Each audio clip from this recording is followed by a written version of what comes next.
Hello students, welcome back to my channel. Today I am going to give you 10 latest defense updates. Number 1, clean sheet engine program only way for AMCA.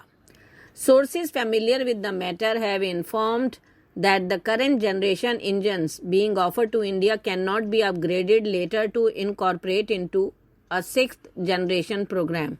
Short-sightedness in this regard may lead India to a similar import-dependent situation as the lack of funding for the Kaveri program did.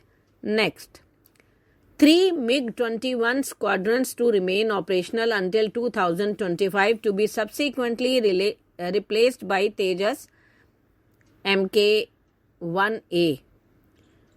Presently, IAF operates only 3 MiG-21 BIS squadrons that are deployed at forward air bases in the western sector. The delivery of domestically manufactured Tejas Mk1 fighter jets is expected to commence next year, and it is hoped that they will replace them.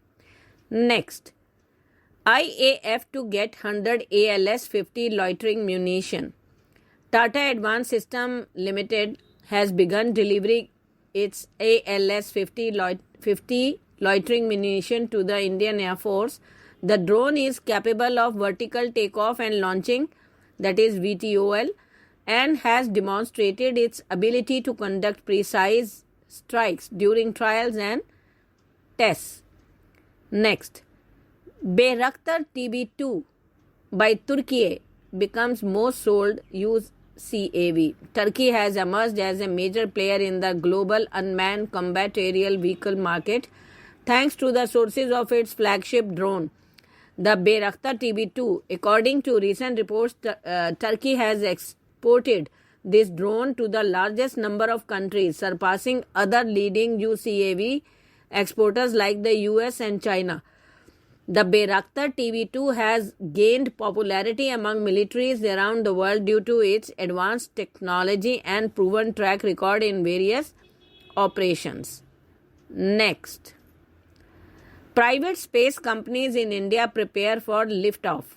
Since the 1970s, the barrier island of Sriharikota has served as India's Cape Canaveral, with the National Space Agency launching scores of spacecraft headed as far as the Moon and Mars. But in November, a new tenant appeared, Agnikul Cosmos, a startup based in Chennai, which plans to use its own launch pad on the island for its first mission, scheduled for May or June. Next, India, US, Saudi Arabia, UAE advance shared vision of a more secure, prosperous Middle East region.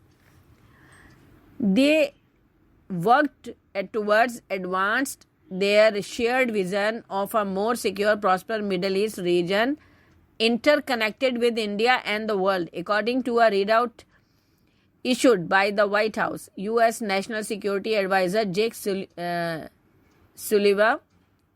on Sunday met with his Indian counterpart Ajit Doval, his UAE counterpart Sheikh Tahnoon bin Zayed Al Nahyan, and the Saudi Prime Minister and Crown Prince Mohammed bin Salman in Saudi Arabia, according to the official readout. Next, India-Russia ties look up ahead of Putin's possible Delhi visit in July.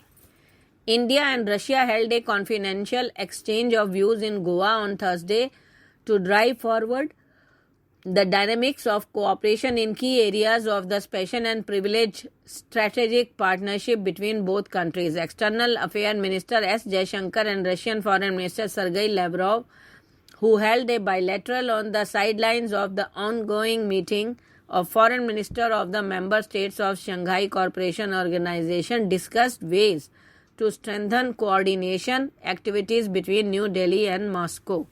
Next, South Korea's KF-21 fighter jet with 5th gen technology set for launch in 2029-30.